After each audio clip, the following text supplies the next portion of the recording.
radio with I think he's really cool, and he's like pretty handsome. Not as handsome as Superman or Batman, but he's still pretty good looking. The one, the only Coach Spiegel! Welcome to Misfit Mom Warrior Show!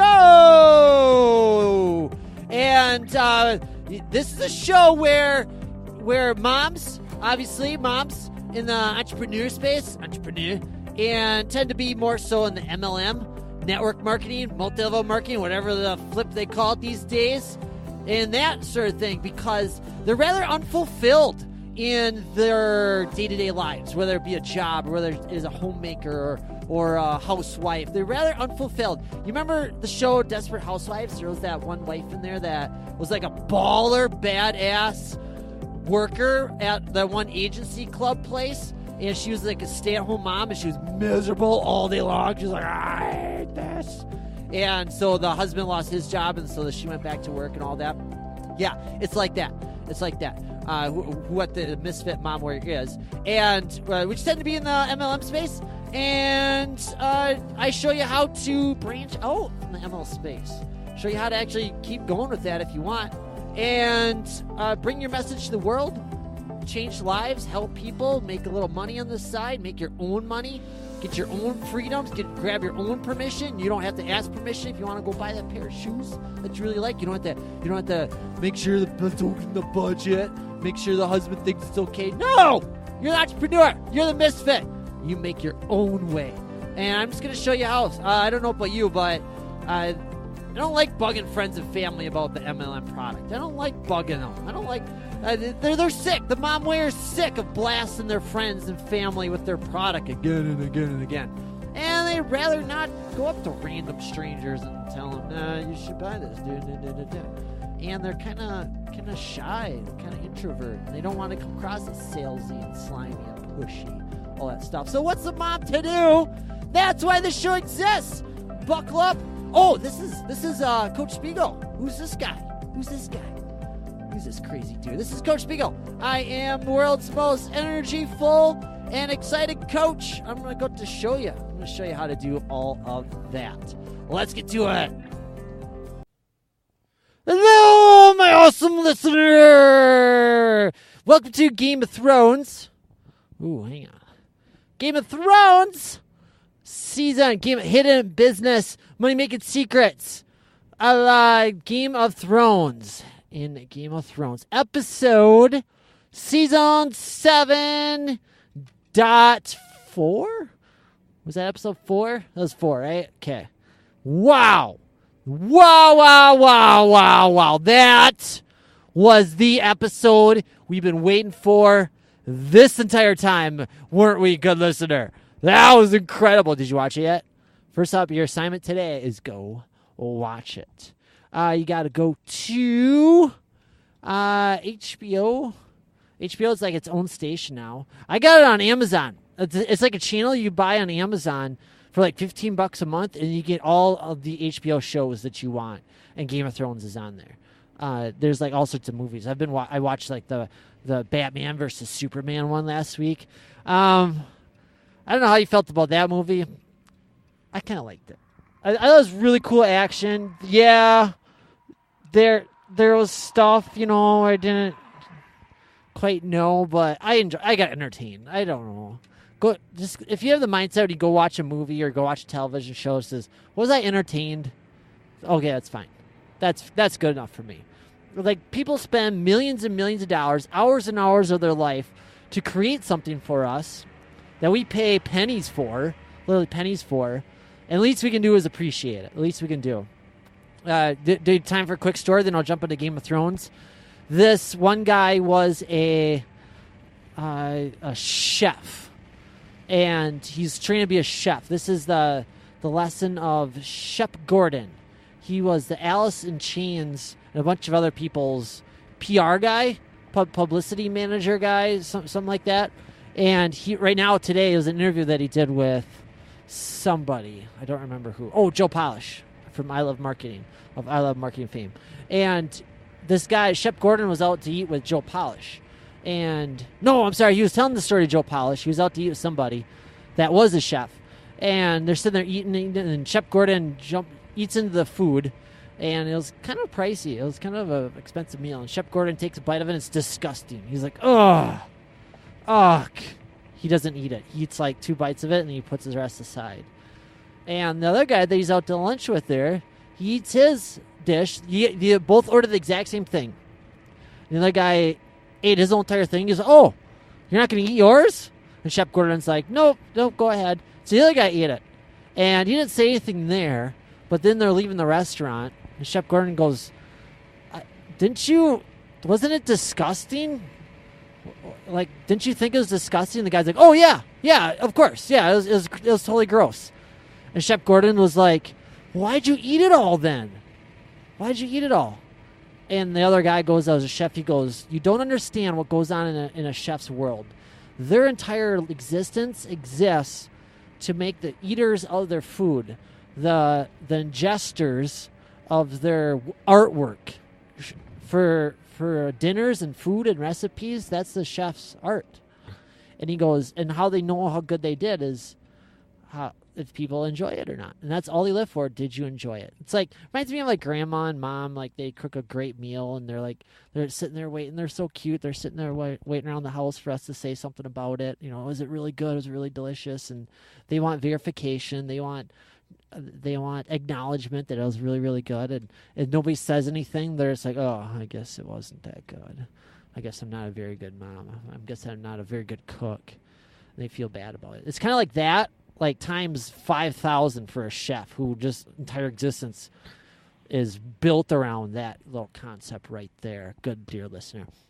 So the chef says, he goes, that couple minutes of unpleasantry, eating that not very good food, he goes, that wasn't worth giving a chef a bad day.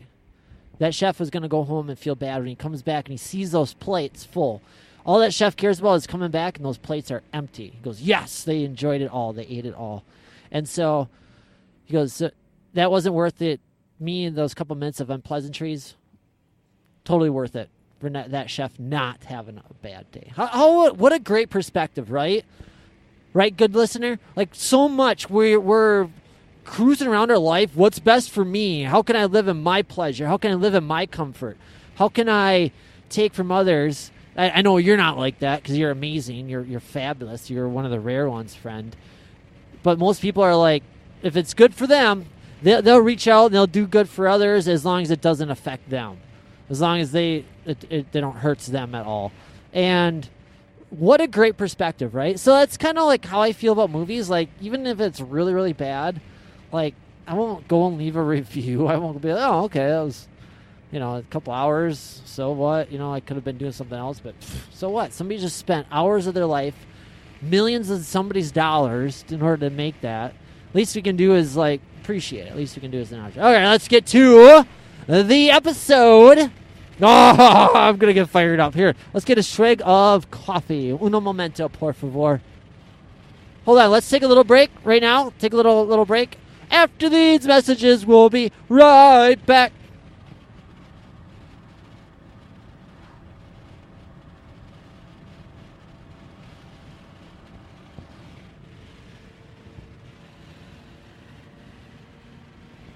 And we are back. Game of Thrones, Hidden Business Secrets. Game of Thrones. Season 7, Episode 4. This was like the episode we've been waiting for. GOT fan. Wow. Spoiler alert. Just so you know, here on out, for all these Game of Thrones episodes, they're all spoiler alerted, okay? We're going to be telling. We finally get to see that dragon do something. We finally get to see Daenerys get really... Oh, she's been cool up till forever here. But wow, we get to see her in her dragon and her bad beepery. Oh, man. Okay, number 1. How many do I got here? 7. I got 7 of them here. Secrets. Game of Thrones secrets. Number 1. Grown fond of those interest payments. So the beginning, Cersei is talking to the head of the Iron Bank guy, and she's about to pay it all back. Jaime's coming back with the gold that he got from the T, that family, the rich family that they just beat up in a war, and he's bringing back some money, and the Iron Bank's like, oh, yeah, we've gone fond of those interest payments. We're going to miss those interest payments. This is the holy grail of a business. When you know how to set up a recurring revenue, and if there's any way, I know obviously unless it's like a payday loan or interest rate loan or some sort of loan, those interest rates are where it's at. For instance, why do you think car lots make so much money when there's cars, like there's thousands, hundreds of cars, they're just sitting in the lot? Why? How can they afford to do that? Because they sell one car that's overpriced, like they buy a discount and they sell at one price.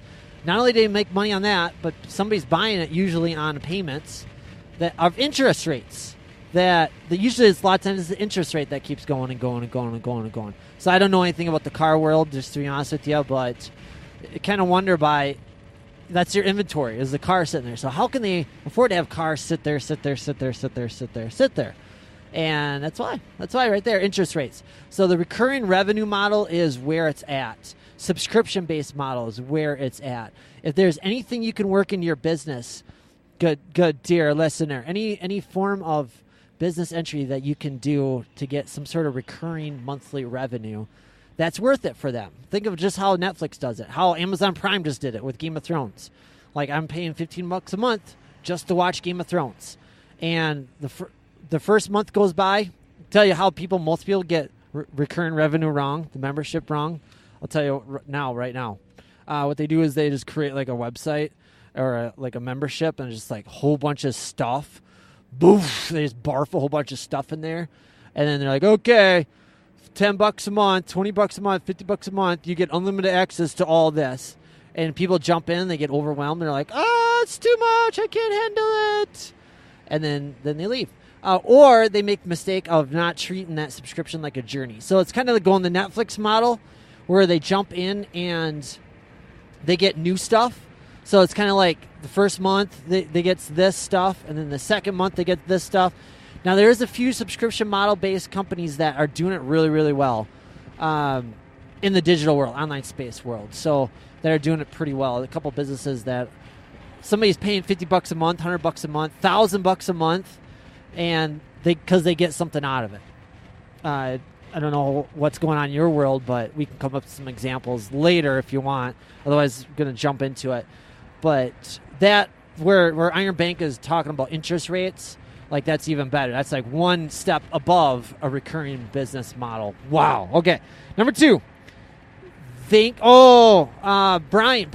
He's the cripple. He is now the white eyes guy.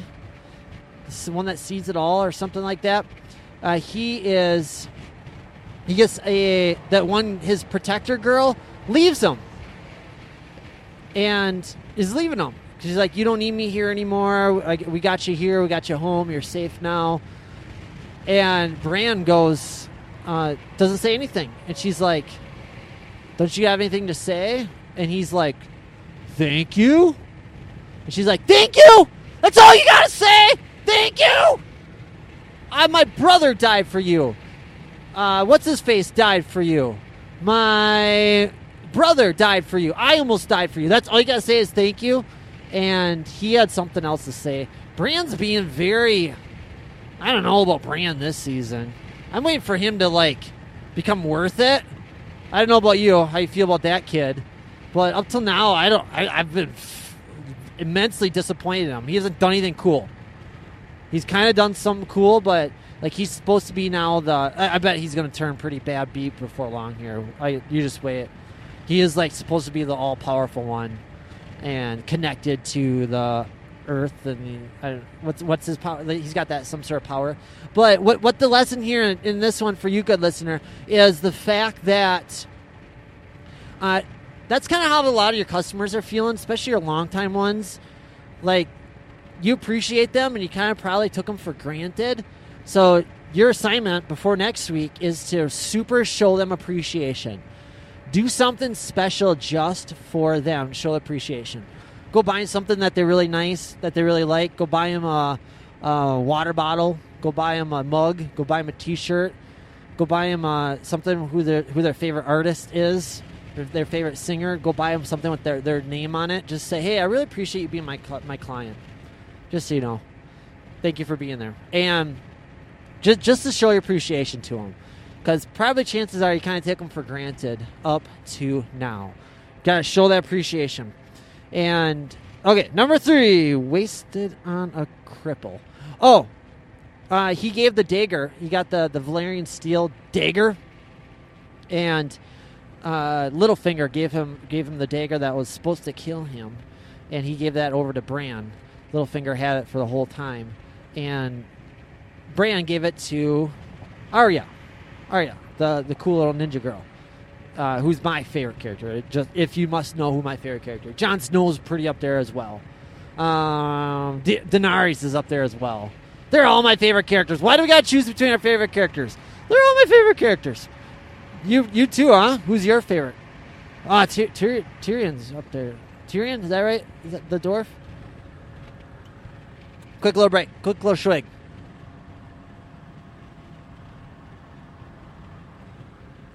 Anyways, that's what your strengths are, my friend. The Valyrian steel is a dagger. That's like your strengths. And chances are it's being wasted. So you're capable of like 4 things that are amazing for just you to do. Only you could do. Just in your business. 4 things. And chances are call it $1,000 per hour task. If you were getting paid $500 to $1,000 an hour, that's what your strength is. That's what your skill is. And right now, you're probably spending hours each day on $10 tasks. $10 tasks. So find out what your strengths are that only you could do, that's worth it to your business, that only you can do. $500 to $1,000 per hour that you are only capable of. Are you, for instance, Dr. Oz? Dr. Oz, you know how he does like 800 things? He's at his own show. He actually practices. He's actually a doctor, believe it or not. Yeah, he gets out there and he actually does surgeries. However, he doesn't sedate the client. He doesn't.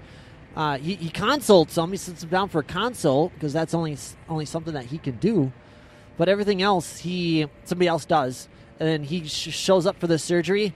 Somebody else does it like, think of it as like a football field. Somebody else brings the surgery to like the 80-yard line, and then he punches it in all the way to the touchdown. He finishes it only like he can, and he goes off and does a show. Same thing with the show. He's not behind the scenes like editing. He's not behind the scenes putting in sound effects. He's not in there doing that. He's just on the show getting recorded for that hour or so. And he probably batches them up, to be honest with you, too. That's kind of how they do things. Batches them all up. But then somebody else is doing the marketing as well. I would advise that in your business, anything that's sales and marketing, you do. Get really, really good at sales and marketing. Because especially when it comes down to the close, the presentation of your offer, and then going to the close, like, you can do the business where it's like somebody warms them up and then you, like, who does that? Like the big long package, the closer, bring them in for the closer. Oh, they do that in timeshares, don't they? Or somebody else, does somebody bring them all the way in? Somebody lines them up, and then like somebody fills out an application or something, and then the closer calls them up, everybody that applied, and then closes them there, whoever filled out the application. So I don't know if that's worth it to do that. I would want you to get good at the selling and marketing thing, because you can't outsource that. You just can't. Even the marketing side of things, at least know what's going on in the marketing world. That way, if you do outsource it, you know if you're getting screwed over. I'm working with this one girl right now who runs her own studio, her own gym studio, and she gets calls every day from like social media experts and SEO experts, blah, blah, blah, all that stuff. And she...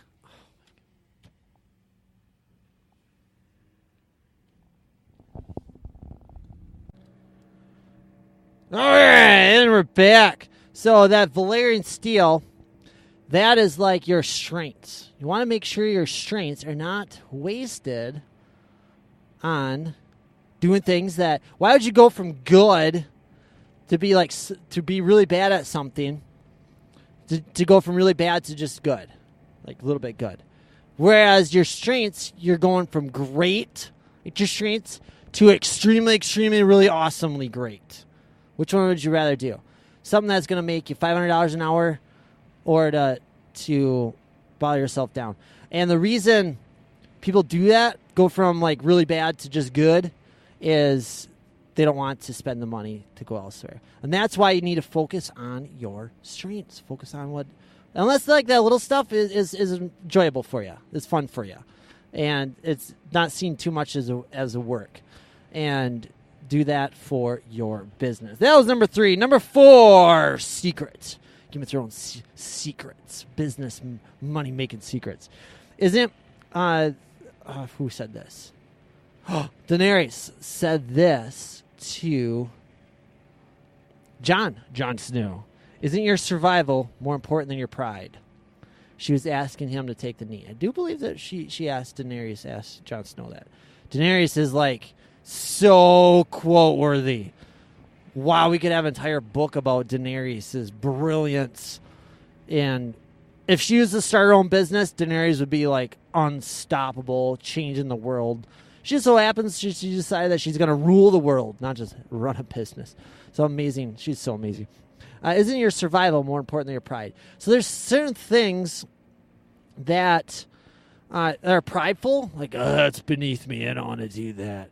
And that we should probably do to survive. For instance, let's say money's a little tight, and you might have to take jobs that, let's say you're not doing so well, and you need to take a job. Remember the last recession we had? And people are like, oh, there's no more jobs. And meanwhile, we're driving by shops. They're saying, no hiring. And then so it's like, oh, wait. So there are jobs. There's just no jobs that you're willing to go down towards. So sometimes we got to put our pride, our ego aside just to pay some bills, just to survive, just to get by. Okay? Keep that in mind as we go about your life, as you go about doing things. Oh, I don't do that. That's beneath me. You'll know it when it's your pride. You'll know it when it's your ego. Because it's probably something that you probably should do, but it's like, oh, I shouldn't have to do that. I shouldn't have to cold call. I'm too good for cold calling. I'm too good to go around pass out flyers. Whatever it is. Whatever it is in your life that you feel like is beneath you. And it could be in your business itself, or it could be in your just taking a job in general. Just doing something on the side. I've taken so many side jobs just to like help pay the bills. I probably shouldn't have done that, to be honest with you. I probably should have. Oh, that's a long story. We won't talk about myself there on that front. Number 5. All right, I forget the name of the girl. She's sword fighting with her squire. That she's that tall chick, that tall warrior chick that was able to beat the one guy. You know what I'm talking about? What's her name? She's really tall, and she's a really good warrior, and I don't think she's a lot of people's favorite character. She was actually in Star Wars Force Awakens. She was actually one of the stormtrooper girls.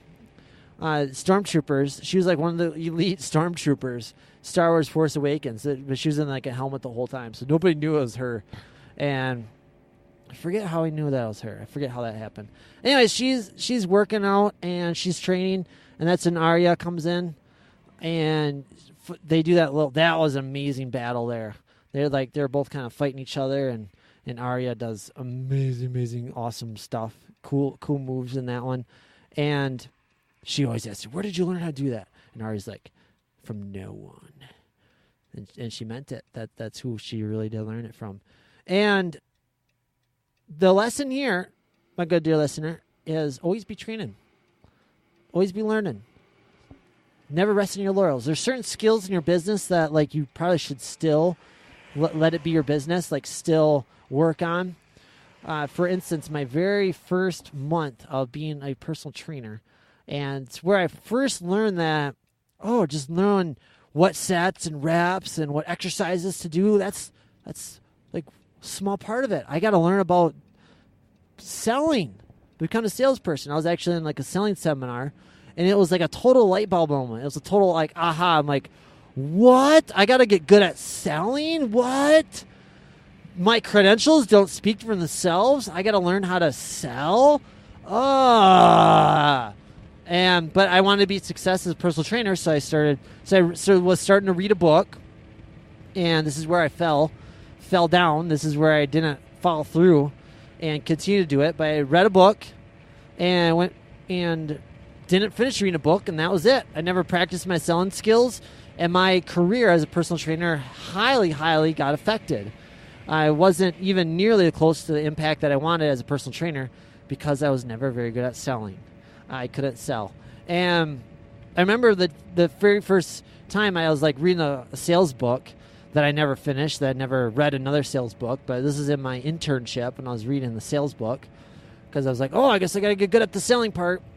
And so as I was getting good at not getting good at the selling part, but I was reading a book, my manager comes up, and I'm like, hey, thank you for that. He just gave a lesson, a speech about how to be a good seller. And this is where that was like my total light bulb moment. Like, oh man, I didn't even think about that. That part of being a personal trainer, holy cow, which is actually probably 80-90% of being a success, is how good are you at the selling part, to be honest with you, in the business. Being an entrepreneur, being a business owner, how good it can sell. Sometimes your business lends itself to the fact that you don't really have to sell. You just got to be there when, like, let's say going back to HVAC's world, where their air conditioner breaks down. So at that point, you got to be good at selling, but it's like if their HVAC breaks down, they're just going to want to have somebody repair it. And you just got to be there at the right time in order to do that. I can show you all that. I'll teach you all about that later. Don't worry, good listener. So what happening was I was reading this book, and I told my manager that, oh, have you read this book? This is a really good book on selling. And he goes, yeah, I've never read this one, but he goes, the important thing is it's like a skill. It's like being good at something, and then you got to continue to get good at it. And it's like working a muscle. Like if you work a muscle and then you don't work it for months after months, like it goes and atrophies.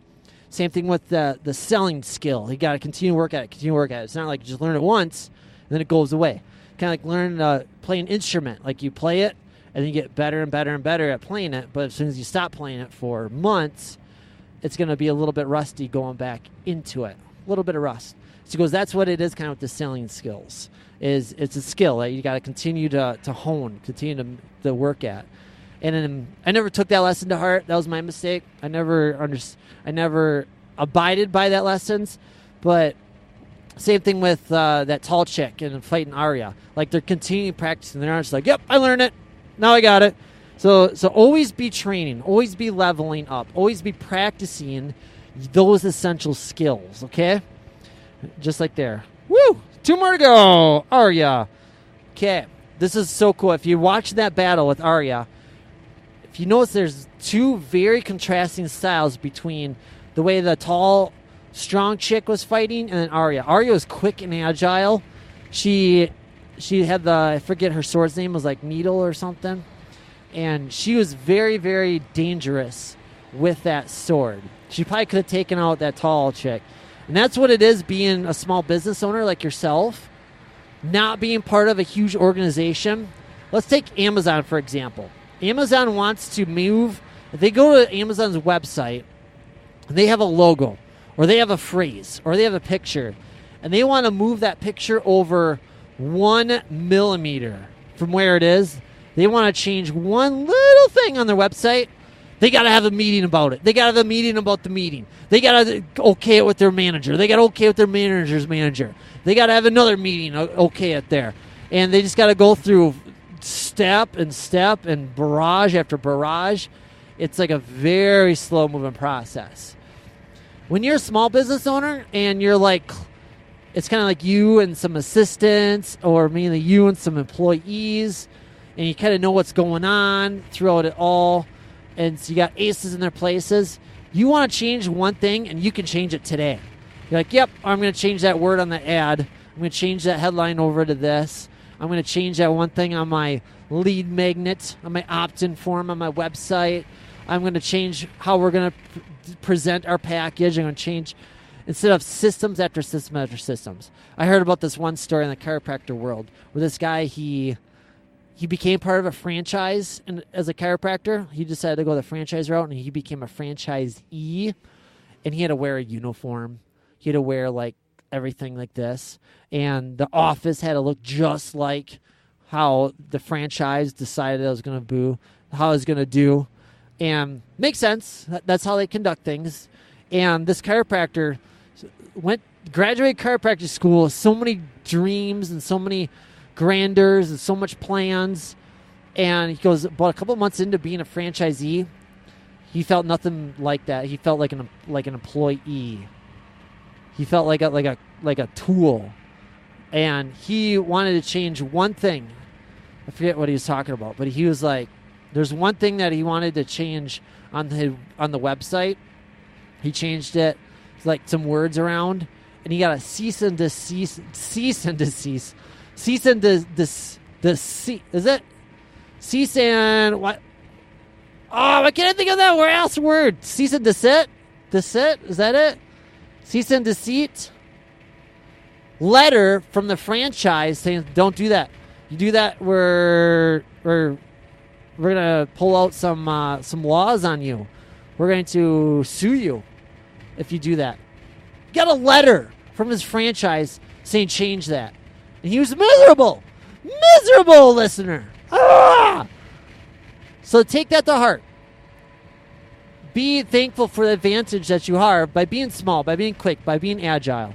Something's not working, you can change it right away. You take out a Facebook ad for your experience, for your event, for your lead magnet, for your opt-in, for whatever it is. You take out an ad on Facebook for it, and it's not working after 2 days. You already spent like $20, $30, and it's not working. You can change it that day. You can stop that ad right there. And you can actually go back, why isn't it changing? And you got to talk to your ad guy. You got to talk to me why it's not working. I'll give you some feedback. We'll break it down, probably what's going on. But as far as changing it, it's up to you if you want to change it. Versus a huge corporation with like thousands of employees and red tape up the wazoo. I'd rather be in our boat, wouldn't you? I know, right? Number 7, your last one, freedom. So that servant lady to Daenerys, she's talking to Jon Snow. I think it's Jon Snow, right? Talking to Jon Snow, and she's freed. Daenerys freed her. I got a story for you. I got a good story for you. It reminds me of Abe Lincoln. Abe Lincoln's story, if you've never heard about this one. Today's episode is worth it for this one story alone right here. The value of freedom. So, how it happened in Game of Thrones is Daenerys freed that one slave. She was like the translator girl, super smart servant type of girl. And she freed her. And this lady could have gone off and done whatever she wanted, but she decided to stay with Daenerys and help out Daenerys on her mission, on her cause.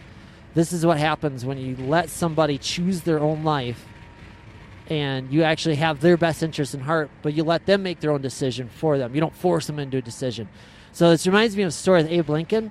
Abe Lincoln was a slave. He was a slave owner for a little bit. I don't know if you're familiar with this story. He went to a slave auction, and there's a bunch of slaves for sale there. And he picked out one slave girl. This one little slave girl. She was like in her mid-teens or something like that, 15, 16. And he got in a nice little battle, little auctioneer battle, back and forth with this one guy, and Abe Lincoln ended up winning. He ended up winning the slave. And so this slave girl is not very trusting of Abe Lincoln. She's looking at Abe Lincoln, and she's feeling very, very scared. Scared. That's what it's called. So afraid. It's scared. She's very, very scared for her safety. She's not trusting Abe Lincoln. Could have been the tall hat. Could have been the fact that he was like really, really 6 feet tall. I think he was taller than that, wasn't he? Maybe she didn't like his face. Either or. She was not trusting him. She was fighting kicking and screaming. Abe Lincoln was trying to take her away from the slave auction. And he's in the horse and buggy or whatever they had back in the day there, and they get a little ways away. They cross into the border, and she's fighting, kicking and screaming, no, no, no, no. Very untrusting of it. Good old Abe Lincoln. And they finally cross in the border, I think one of the freed states. This is either during the Civil War or right before, I don't know. And he gets out and he takes out the keys, and again she's fighting, kicking, screaming, no, no, no. He takes out the keys and he unshackles her. Drops them to the ground. Says, you're free. And she's like, what? What do you mean? Yeah, you're free. That's what he says. What? Yeah, you can go. What do you mean I can go? I bought your freedom. And then he lines up like I don't know if it was like the Underground Railroad. Okay, go here, go here, go here. Somebody's going to meet you over there. Da, da, da, da, da, all that. I don't know if that was what's going on, or he just says, yeah, you're free, you can go. And gave her some money or something like that. And she's like, you mean I can go? I can be free? Now, there's a couple more left. I think she asked a couple questions. She goes, I could do whatever I want. He goes, yep. I can be whoever I want. Yep. She goes, can I come with you? Is that cool? When you give someone choice, when you give someone freedom, and all of a sudden they're like, I can do whatever I want. And then they do the deduction, be like, I'm probably best off with whoever it was that gave me my freedom. Because now I can trust them. Now I know what's going on.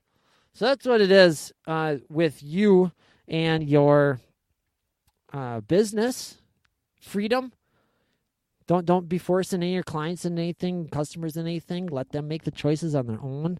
Let them know. This has to do with parenting. Let the kids make their own choices. Let them do what they feel is best and be in support of that. But whenever you're forcing, the natural instinct is to rebel. This has to do with your employees. It has to do with, just like Daenerys did with that servant girl. And this has to do with like attracting people to your cause that most believe in your cause. Just like Daenerys had a dream, and that one and translator girl, even though she was free, she could do whatever she wanted. She was freed by Daenerys. She decided to go with Daenerys. She was in support of her mission. She decided like that's for the best, doing the most good upon this earth, even the small part that she could have a part of. She could be a team member on Daenerys, Team Daenerys. Woo! Good talk today, good listener. Good talk. You got some moves to sift through, 1 through 7, and implement that into your business. Go watch that episode if you haven't watched it yet. Maybe go get Amazon Prime and do that. $15 a month, and go watch that. And now with these business secrets in your brain, be like, oh yeah. And now these business secrets, because now they're involved, these secrets are unfolding before you in the form of a story. So they're going to be even more easier to remember and to incorporate into your world. You're so awesome. Wish you the best. Know that you're the great one. You're the awesome one.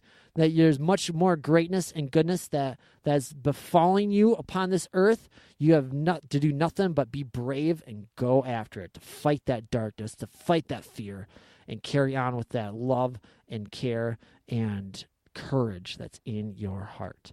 Go get them from here, awesome one. So Mom Warrior, did you like this? Was that pretty cool stuff? Did you learn something really good? I know, right? I know, pretty awesome stuff. So I'm going to give you a quick little marketing lesson here.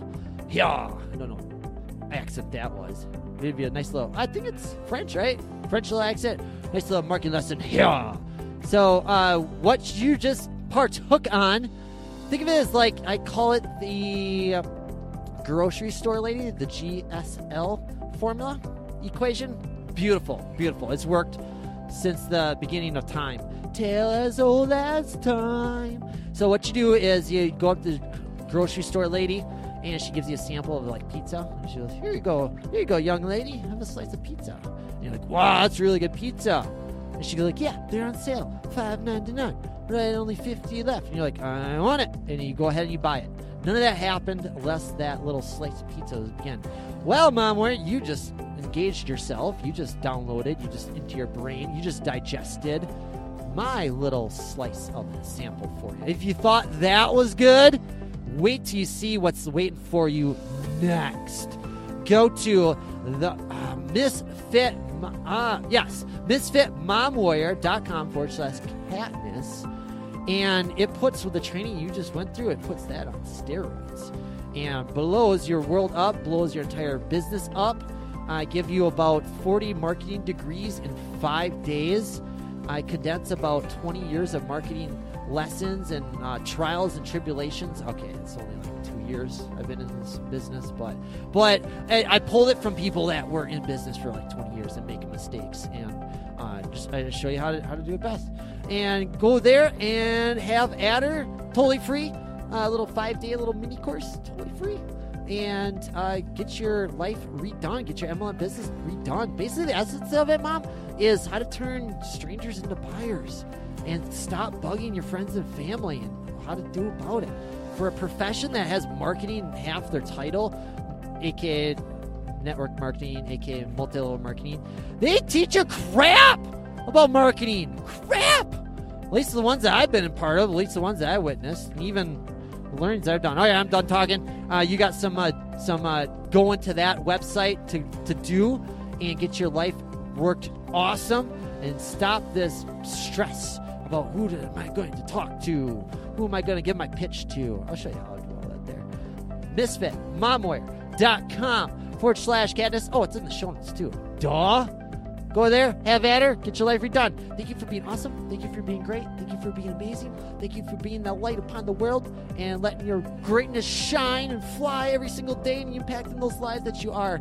You're meant for greatness, Mom. My job to help pull it out. Thank you for being great and beautiful and encourageable and brave as well. And all those. I just heart you in your face and your soul so much. Bye for now. Mwah.